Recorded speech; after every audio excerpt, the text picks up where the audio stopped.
No jantar de domingo, minha sobrinha revirou os olhos e disse: Mamãe falou que você é pobre demais para ter joias de verdade. Em seguida, ela agarrou meu colar, aquele que a vovó me deu, e o quebrou ao meio, enquanto todos riam. 2 anos bancando a filha de ouro deles terminaram naquela noite.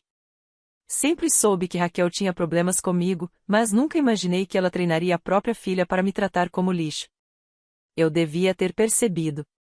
Havia sinais, pequenas alfinetadas nas reuniões de família, meu nome sendo deixado de fora dos cartões de agradecimento, minhas ofertas de ajuda sendo rejeitadas com um sorriso falso. Mas só naquele jantar de domingo tudo se encaixou. E, quando se encaixou, garanti que nenhum deles fosse esquecer. Raquel é minha irmã, minha única irmã. Quando crescemos, nunca fomos muito próximas, mas eu sempre achei que sangue significava alguma coisa. Deixei muita coisa passar ao longo dos anos, seus comentários passivo-agressivos, o jeito como transformava qualquer ato de bondade meu em busca de atenção. Ainda assim, eu continuava ajudando, porque foi assim que fui criada, ajudar a família mesmo quando ela não ajuda você de volta. Principalmente nesses momentos. Haley, a filha dela, tem 21 anos. A menina de ouro aos olhos da mãe, praticamente idolatrada desde o nascimento. Nenhuma regra nunca se aplicou a ela. Se metia em confusão, a culpa era de outra pessoa. Se reprovava numa matéria, o professor é que a perseguia. Eu costumava achar que era apenas uma criança mimada, que um dia cresceria e mudaria. Mas agora percebo que não dá para crescer quando a própria mãe recompensa esse comportamento.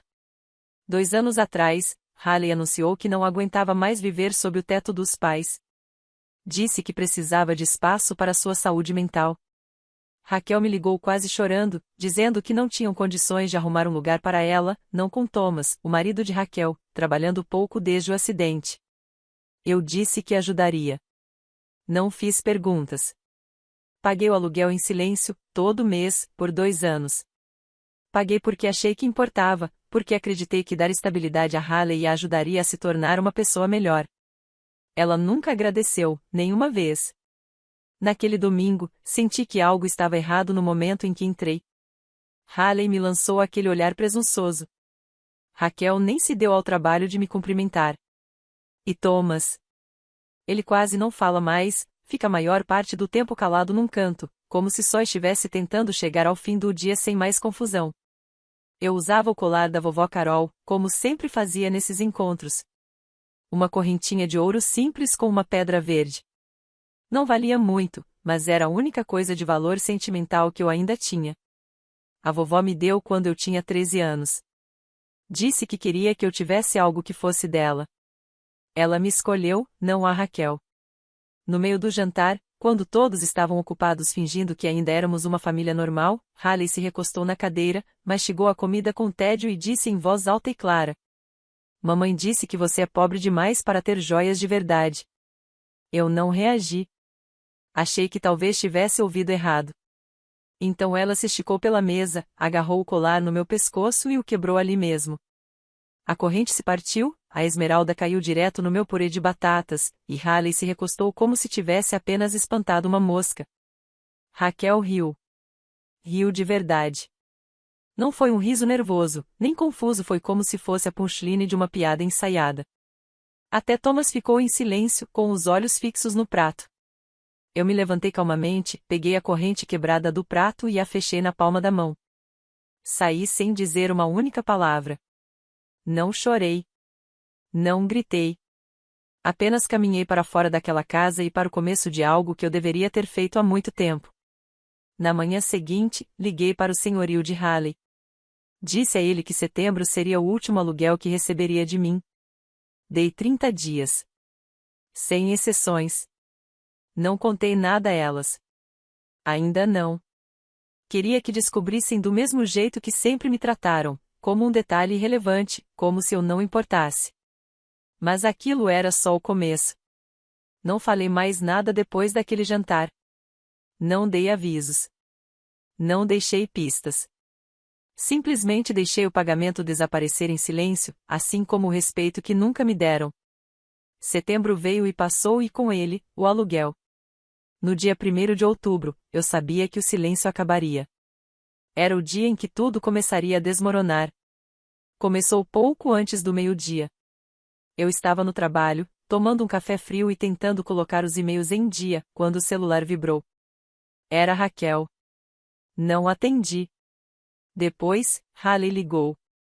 Em seguida, Raquel de novo. 5 ligações em 10 minutos. Virei o celular para baixo e deixei tocar até parar. A primeira mensagem foi educada, provavelmente a tentativa inicial de diplomacia. Oi, não sei se você esqueceu ou se houve algum engano, mas o senhorio da Haley disse que o aluguel não entrou este mês. Você pode verificar? 5 minutos depois, chegou a segunda. Haley está surtando. Ela recebeu um aviso formal. Isso é realmente sério. Depois veio a terceira mensagem. Emily, isso não é engraçado. O que você está fazendo? Eu não respondi. Quis deixar o silêncio se prolongar. Quis que ficassem na confusão por um tempo, que se perguntassem o que estava acontecendo. No dia seguinte, ela ligou de novo. 2 vezes do próprio número e 1 vez do telefone do Thomas. Foi essa que eu atendi. Não sei bem por quê. Talvez porque eu soubesse que iria desestabilizá-la mais se eu atendesse quando ela não estivesse no controle da ligação. Ela nem tentou ser cordial. Então você está mesmo punindo a Haley por causa de uma piada idiota? Isso é baixo até para você. Deixei que ela falasse. E ela falou sem parar. Disse que Haley estava arrasada, humilhada, sem saber o que fazer. Disse que o senhorio estava ameaçando o despejo e que eu estava fazendo Raquel parecer uma péssima mãe diante da própria filha. E então ela disse a frase que me gelou por dentro. Você está exagerando tudo isso porque tem inveja. Eu poderia ter perdido a cabeça. De verdade. Mas não perdi. Respondi calmamente, lembrando que eu havia pago o aluguel da filha dela por 2 anos, que banquei o depósito, a internet, ajudei com móveis, que fui eu quem deu a Haley a independência da qual ela tanto se gabava para todo mundo mesmo sem nunca ter merecido. Lembrei também que, quando Haley quebrou o colar da nossa avó e me deu uma bofetada verbal diante de todos, eles riram. Nenhum deles me defendeu. Nem mesmo Raquel. Houve um silêncio depois disso. Aquele silêncio que geralmente aparece antes de as pessoas começarem a mentir para si mesmas. Ela então tentou se justificar, dizendo que não era tão sério assim, que Haley estava só sendo dramática, que não tinha intenção de me ferir. Foi quando eu disse. Acabou. Isso não é mais problema meu. Ela tentou recuar, disse que Haley pediria desculpas, que ainda poderiam consertar. Mas eu já sabia que não. O pânico só veio porque elas perderam algo que nunca valorizaram. No fim da semana, Haley estava oficialmente fora. O senhorio, um homem chamado Alan, com quem eu já tinha lidado diretamente, me ligou pessoalmente. Ele não foi grosseiro. Disse que não queria despejar uma garota tão jovem, mas aluguel era aluguel. Ela não tinha pago e não atendia às ligações. Queria confirmar se eu não iria intervir. Respondi com um não simples e direto. Alguns dias depois, os stories do Instagram mudaram. As selfies pela cidade e as fotos de brunch sumiram. De repente, Haley estava de volta ao quarto cor-de-rosa da infância, postando fotos filtradas do gato e fingindo que nada tinha acontecido. Mas eu sabia que tinha. E ela também. Raquel me mandou mais uma mensagem, a última. Espero que esteja feliz. Ela não tem para onde ir agora, nem dinheiro.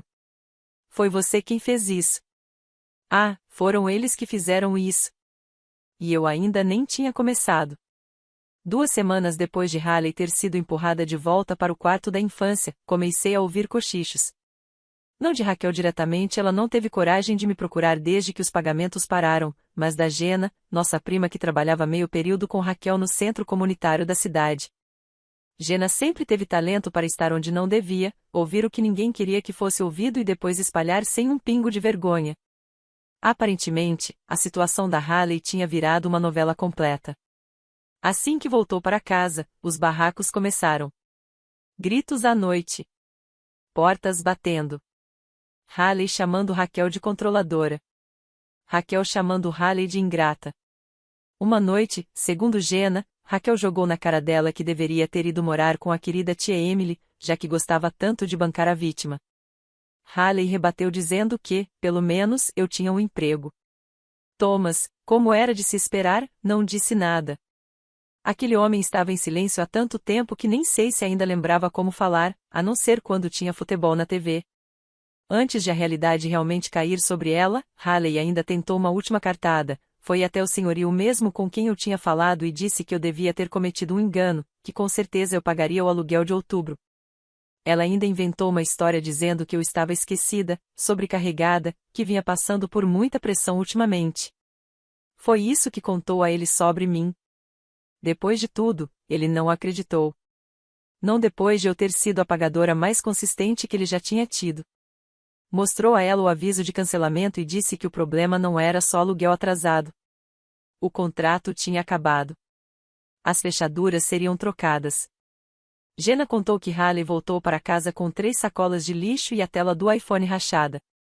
Sem apartamento, sem dinheiro, sem ideia do que fazer. Foi aí que fiz minha segunda jogada. O que Raquel não sabia ou talvez nunca tivesse parado para pensar era que, nos últimos 2 anos, eu também vinha pagando discretamente as últimas parcelas do financiamento do carro deles. Era o segundo veículo, nada luxuoso, mas servia para levar Thomas às consultas médicas e para Raquel ir aos turnos de meio período. Quando os cheques de invalidez dele não eram suficientes e eles já estavam meses atrasados, eu entrei em cena, organizei transferências mensais. Ninguém pediu. Ninguém agradeceu. Mas eu fiz mesmo assim. E agora eu tinha acabado. Cancelei o débito automático no fim de outubro. Não falei nada. Esperei. Um mês depois, Jenna me contou que Raquel tinha recebido uma notificação pelo correio, primeiro um aviso de atraso, depois um último aviso de inadimplência. O carro estava prestes a ser retomado, e eles não faziam ideia. Raquel aparentemente atravessou a casa naquela noite como um furacão, gritando sobre sabotagem financeira e culpando Thomas por não ter percebido nada. Chegou até a culpar ele por não manter a Emily feliz, seja lá o que isso quisesse dizer. Na manhã seguinte, recebi a mensagem. Emily, precisamos conversar. Isso não é mais sobre a Haley. Você não pode tirar o carro da gente. Isso é crueldade. Não respondi. Nem precisava. Uma semana depois, o carro se foi. A equipe de apreensão chegou cedo de manhã. Os vizinhos viram Raquel sair de roupão, berrando com o homem que apenas deu de ombros e mostrou a papelada. Haley filmou tudo como se fosse uma grande injustiça e postou uma meia reclamação online, dizendo que tem gente que sorri na sua cara enquanto arruína sua vida por trás. Os comentários não foram gentis. Acontece que algumas pessoas se lembravam de eu ter pago a faculdade dela ou pelo menos ter tentado. Até alguns primos distantes apareceram nos comentários dizendo coisas que eu mesma não teria conseguido escrever melhor. O orgulho de Raquel tinha levado um golpe, mas aquilo não era nada comparado ao que ainda estava por vir. Agora ela não lidava apenas com a filha humilhada e sem carro. As contas estavam se acumulando, a caldeira da casa fazia barulhos estranhos e as economias eram praticamente inexistentes. Foi então que as pessoas começaram a me ligar discretamente, uma por uma. Tias, parentes, amigos, até o irmão do Thomas que nunca gostou da Raquel me procurou para saber o que tinha acontecido. E, pela primeira vez, eu contei a verdade. Só fatos. Sem enfeite. Contei sobre o aluguel, sobre o colar, sobre as risadas. Contei tudo. E quase todos responderam a mesma coisa. Você já fez mais do que o suficiente, Emily. Mas eu ainda não tinha terminado. Porque o que eles não sabiam que Raquel jamais poderia imaginar era que ainda restava uma coisa que ela achava que estava sob seu controle. E eu estava prestes a tirar isso dela também. Em novembro, os estragos já eram visíveis. O carro tinha ido embora. As brigas entre Raquel e Haley se tornaram tão frequentes que até Jenna parou de tentar escutar pelas paredes.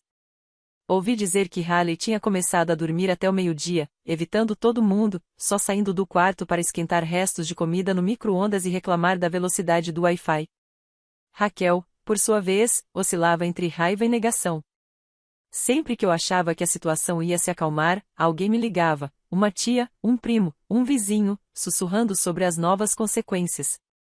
E ainda assim, no meio de tudo isso, Raquel continuava achando que tinha algum chão para se apoiar. Eu não falava com ela há semanas, mas ela começou a mandar recados através de conhecidos. Disse para Jenna que Thomas estava sofrendo sem o carro, que Haley poderia largar as aulas online de novo, que as coisas estavam chegando ao limite. E então uma mensagem chegou até mim, a única que realmente me fez parar. Ela disse que, se for preciso, vai procurar o advogado da vovó e contestar o testamento. Aquilo chamou minha atenção. Deixe-me explicar algo que a maior parte da família não sabia e que Raquel claramente tinha esquecido.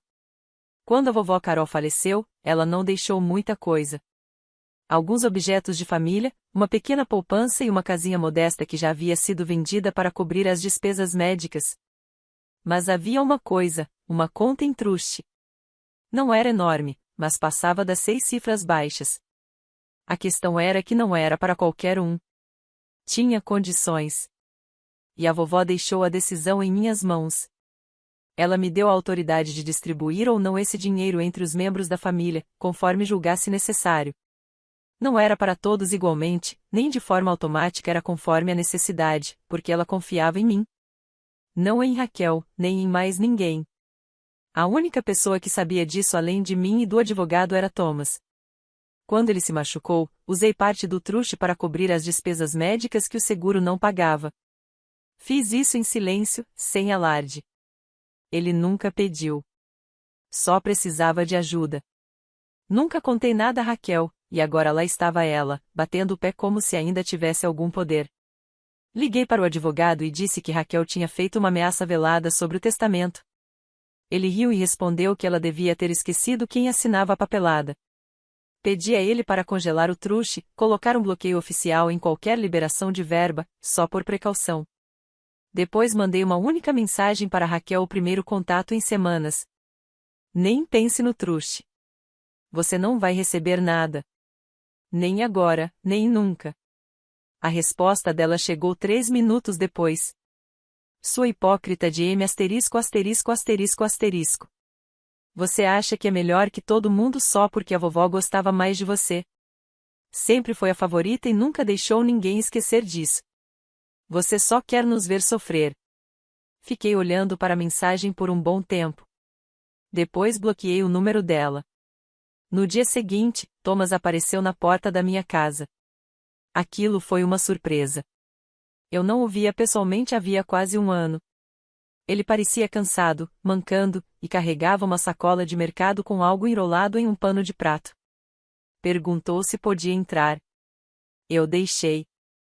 Ele se sentou à mesa da minha cozinha e empurrou a sacola na minha direção. Dentro estava a caixa de costura da vovó, aquela que eu achava que tinha se perdido. As iniciais dela estavam gravadas na tampa. Ele disse que tinha guardado em segredo todos aqueles anos, mesmo quando Raquel mandou que ele simplesmente a doasse. Então, me olhou nos olhos e disse: Obrigado pelo que você fez por mim. Eu nunca concordei com a forma como eles te trataram. Só não sabia o que fazer a respeito. Perguntei por que ele tinha vindo justamente agora. Ele respondeu: Porque você fez bem em parar. Só queria que não tivesse sido necessário. Ficamos em silêncio por alguns minutos. Depois ele se levantou, acenou com a cabeça e foi embora. Sem pedidos, sem favores, apenas gratidão silenciosa. Eu não esperava por isso. E, sinceramente, significou mais do que imaginei. Mas Raquel, ela não ia deixar barato. Não depois do truste. Não depois do carro. E, com certeza, não depois que a filha dela foi mandada de volta para o mesmo quarto do qual já tinha fugido anos atrás. Eu sentia. Algo estava se formando do lado dela. Mas Raquel não fazia ideia de que a próxima tempestade não viria de mim. Ela viria dela mesma, trazida pelas próprias pessoas que ela passou anos enganando. Depois que Thomas foi embora, pensei que aquele poderia ser o silêncio antes do fim. Ele tinha feito as pazes. Me trouxe algo que realmente tinha valor. E, por um instante, me permiti acreditar que, talvez, a tempestade tivesse passado. Eu estava errada. Uma semana depois, tudo recomeçou, como um relógio. Eu estava no trabalho quando recebi uma mensagem de Jenna, curta e direta. Raquel está tentando virar a narrativa. Se prepare. Não entendi de imediato o que ela queria dizer. Até chegar o fim de semana, no almoço de aniversário da tia Linda. Uma reunião simples, de família. Nada grandioso. Mas no instante em que entrei, senti os olhares demorados. Conversas que se calavam assim que eu chegava perto. Aquele velho sentimento de estar sendo comentada pelas costas. O mesmo joguinho que Raquel fazia na época da escola quando estava com raiva de alguém. Preparar o terreno antes que a pessoa chegasse, pintar a cena primeiro, definir o tom. E lá estava ela, claro, sentada ao lado de Haley, que não tirava os olhos do celular, como sempre. Raquel abriu um sorriso largo quando me viu. Um daqueles sorrisos cheios de dentes. Emily, disse em voz alta. Que bom que você veio. Estávamos justamente falando sobre generosidade. Ignorei e fui direto para a cozinha. Ao longo do dia, pequenos comentários pairavam no ar e chegavam até mim. Frases como: família não vira as costas. Algumas pessoas deixam o dinheiro mudar quem são. É triste o que a amargura pode fazer com alguém. Fiquei em silêncio, apenas observando Raquel encenar sua peça.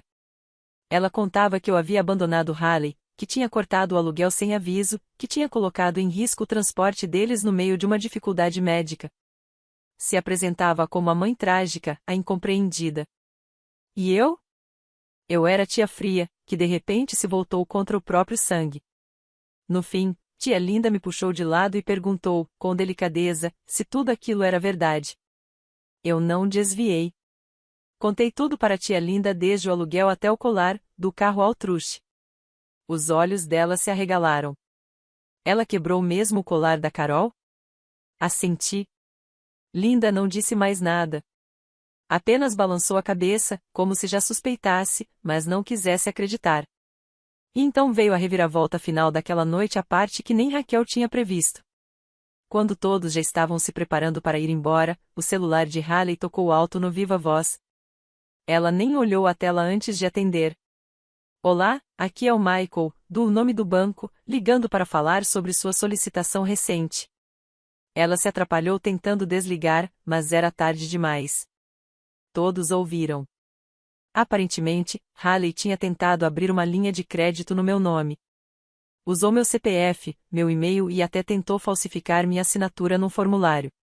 O único motivo pelo qual não deu certo é que, anos atrás, depois de um caso de roubo de identidade, eu tinha congelado meu crédito. O silêncio foi absoluto. Todos se viraram para olhar, e pela primeira vez na vida vi Raquel realmente surpresa. Não estava com raiva, nem debochada, só atonita. Haley se levantou, gritou alguma coisa sobre ter sido um engano e que não sabia que o banco ligaria naquela hora. Saiu apressada. Raquel foi atrás, quase sem conseguir manter a compostura. Eu não disse nada. Não precisava.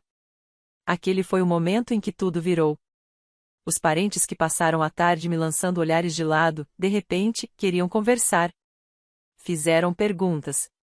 Respondi todas de forma simples e direta. Não precisei de drama. Raquel já tinha escrito o roteiro. Eu só deixei que todos assistissem ao final. Naquela noite, recebi 3 mensagens de desculpa, 2 de primos e uma da própria tia Linda. A verdade estava exposta. Raquel não tinha mais como distorcer. E Haley, ela tinha acabado de atravessar a fronteira para um nível completamente novo de consequências. Mas o verdadeiro desfecho, a verdadeira briga, ainda não tinha acontecido. Isso ainda estava por vir. Depois do desastre da ligação do banco, Raquel desapareceu. 2 dias inteiros sem um pio. Nenhuma mensagem, nenhum recado atravessado por Jenna, nada. O que, para ser honesta, me preocupou mais do que o caos habitual. Raquel só fica em silêncio quando está se reagrupando. No 3º dia, a explosão veio. Eu estava em casa, dobrando roupas, quando ouvi as batidas na porta. Não eram batidas educadas. Era como se alguém quisesse arrombar a porta. Eu não precisei adivinhar. Quando abri, Raquel estava parada ali, olhos arregalados, cabelo preso num coque desarrumado como se não tivesse dormido.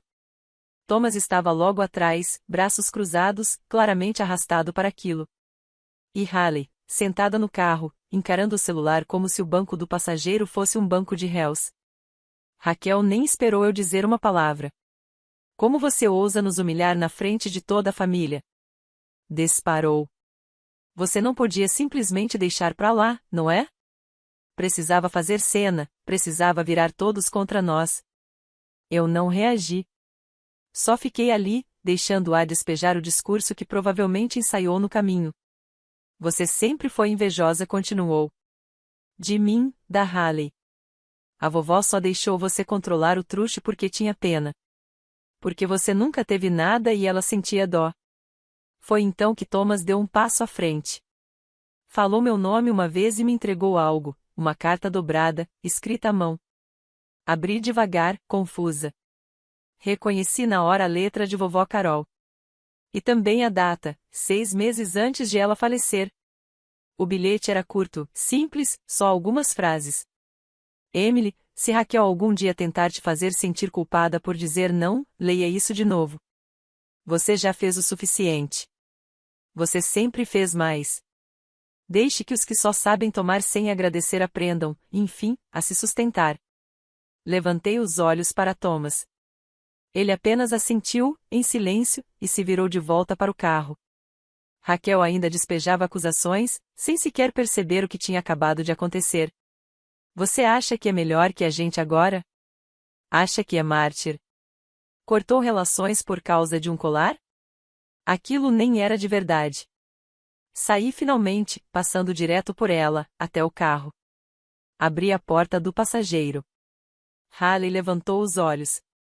Estavam vermelhos, inchados. Não disse nada. Eu disse apenas uma coisa. Você tentou roubar de mim. Isso não é imaturidade. É crime. Ela não discutiu. Apenas desviou o olhar. Raquel veio atrás, furiosa. Ela é só uma criança. Tem 21 anos, mas ainda é uma criança para mim. Então talvez seja a hora de você parar de tratá-la como uma respondi. Ela ainda cuspiu mais algumas palavras que não vou repetir, parte veneno, parte desespero. Depois puxou Haley para fora do carro e arrancou em alta velocidade, pneus cantando como numa cena ruim de filme. Fiquei parada ali por 1 minuto, ainda com a carta da vovó nas mãos. E foi isso. Depois daquele dia, não houve mais ligações. Nenhum pedido de desculpas, nenhuma tentativa de redenção. Raquel nunca me pagou de volta. Haley nunca agradeceu. Elas não se transformaram, não se tornaram pessoas melhores. Mas perderam o acesso. E, para gente como elas, isso é o golpe mais profundo. A casa foi a próxima. Não conseguiram manter a hipoteca. Acabaram se mudando para um aluguel a 1 hora de distância. Ouvi dizer que Haley largou a faculdade de novo. Arrumou um trabalho de meio período em uma cafeteria. Nada glamouroso, mas talvez o primeiro passo real que ela já deu sem alguém bancar por ela. Raquel, tenho certeza, ainda fala. Ainda conta a versão dela da história. Mas cada vez mais gente enxerga a verdade. Porque, às vezes, você não precisa de vingança. Só precisa deixar a verdade respirar por tempo suficiente. E quando isso acontece, ela corta mais fundo do que qualquer outra coisa.